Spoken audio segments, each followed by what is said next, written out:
Ayan po mga kabida, isang magandang oras po sa lahat at welcome po sa aking channel. Eto, magbigay lang po tayo ng reaksyon dito ho sa isang post ng The Wonders Philippines, mga kabida, kung saan po ay naungusan daw ito hong si Vice President Sara Duterte ni Senator Raffy Tulfo sa isang survey.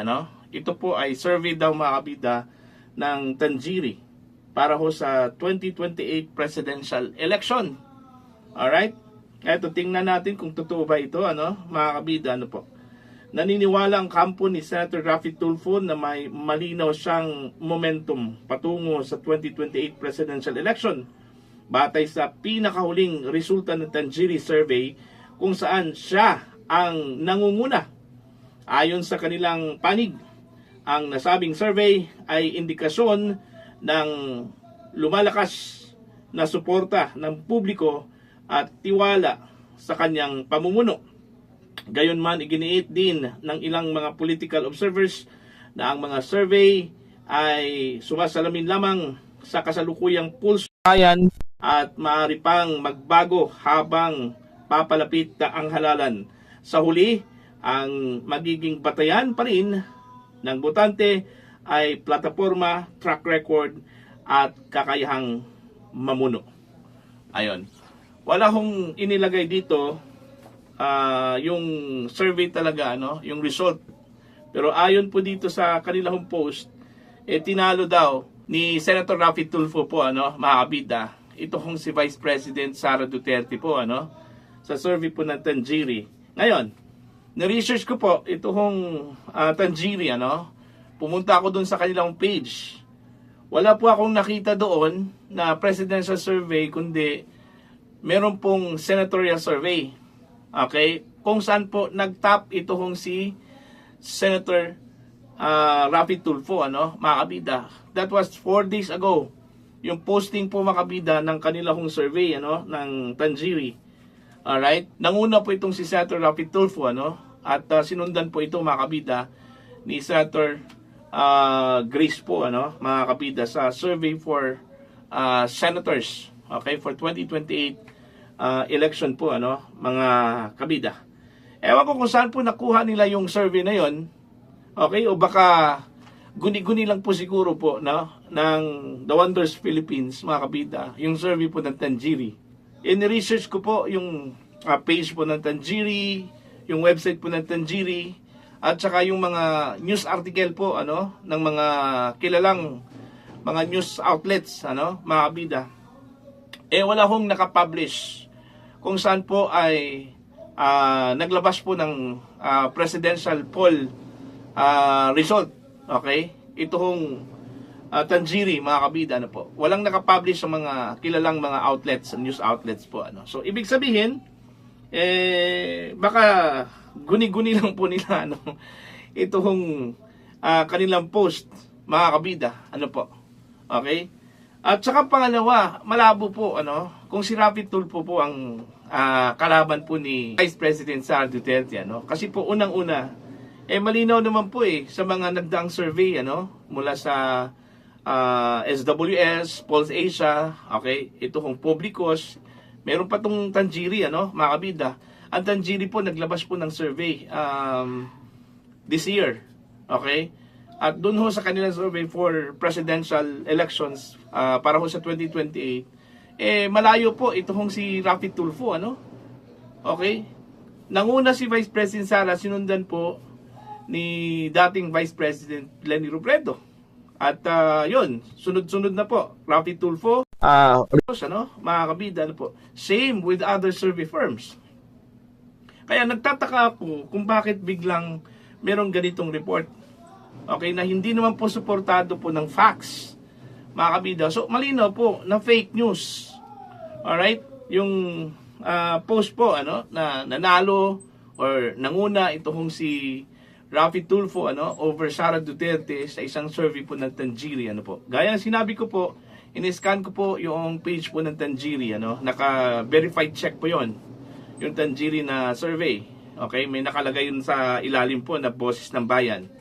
Wala ko akong nakuhang o nakitang presidential survey po, ng Tanjiri, mga kabida, kung saan po nanguna ito kung si Senator Raffy Tulfo. Ang meron lang po sa kanila 4 days ago yung survey po for senatorial candidates, mga kabida. Kung saan po ito kung si Raffy Tulfo po ang nanguna. Okay? So, para po sa mga taga-suporta po Vice President Sara Duterte, huwag ho kayong mag-alala. Tsaka imposible pa po sa ngayon na maungusan po si Vice President Sara Duterte, kasi base ho sa tansya po ng mga political observers. Okay, sa ngayon wala pa pong formidable opponent na pwede hong ipantapat po kay Vice President Sara Duterte, mga kabida. Kahit na po si Raffy Tulfo, kahit na po si dating Vice President Leni Robredo, hindi pa po kayang tapatan at maungusan po, mga kabida, ito hong si Vice President Sara Duterte sa ngayon. Okay, unless kung meron man pong mga turn of events na ikasisira po ni Vice President Sara Duterte, po, mga kabida.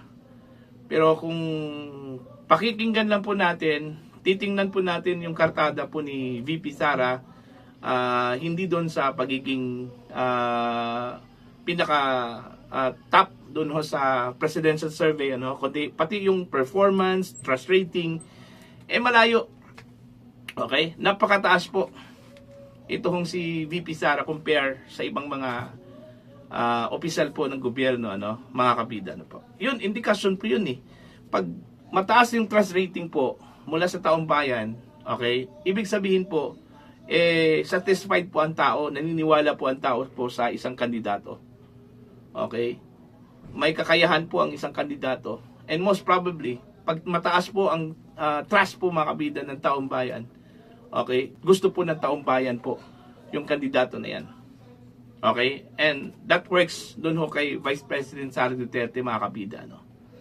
Okay? Malinaw po yung kanyang trust rating, mataas compared to President Bongbong Marcos. Malinaw po yung kanyang survey na mataas compared to other candidates. Okay? Mga kabida. So, bilang conclusion, sa ngayon po, gaya na sinabi ko po kanina, batay po sa tansya po ng mga political observers, wala pa pong formidable opponent ito kung si VP Sara, mga kabida. Okay? Kahit na more than 2 years pa ito kong election para sa pagkapangulo po ng Pilipinas, mga kabida. Sana hindi na po ito magbabago. Okay? Sana yung momentum po ni Sara Duterte ay mananatili po hanggang sa 2028 presidential elections po, mga kabida. Ito lang po talagang deterrence po sa kanya, para maging pangulo po ng Pilipinas. Una, impeachment. Okay, kung makukonvict yan, mga kabida, sigurado po, wala na pong pag-asa yan si Vice President Sara Duterte na maging pangulo po ng Pilipinas. Pangalawa po, okay, kung siya po ay sasampahan po ng kasong plunder, although napakalayo po yung posibilidad na yan, na makulong po, kasi hindi po pwedeng mag-work yung plunder case sa kanya, Okay, uunahin muna yung impeachment complaint or impeachment case laban sa kanya na i-resolve. Okay, bago po yung criminal case po, para po kay Vice President Sara Duterte. Ang pangatlo po, yung interesan po yung kanyang buhay, mga kabida. Yun yung tatlong mga posibilidad at deterrence po doon ho sa kanyang pagiging pangulo po ng Pilipinas. Other than that, kung ito po ay tuloy-tuloy na po, mga kabida, okay, hindi matuloy yung impeachment, yung plunder case po niya ay mariresolve po yun in her favor. And then pangatlo, wala hong mangyari po sa kanya, sigurado na po na si Sara Duterte ang susunod na pangulo po sa 2028, mga kabida. Okay? Para po sa inyo, ano po ang inyong opinion at pananaw po dito ho sa naglabasang news o balita po na iba yung nanguna ho sa survey, mga kabida. Po, ito ba ay tingin ho ninyo malinaw na para lang po mawala sa focus ang mga kababayan po natin at sa kanilang isipan po na pwede hong matalo si Vice President Sara Duterte come 2028 presidential elections? Please comment down. Sa mga hindi pa po subscriber po sa akin channel, Please subscribe, just click the subscribe button, click the notification bell, click all para updated po kayong makabida sa aking mga uploads. Maraming salamat po sa inyo lahat.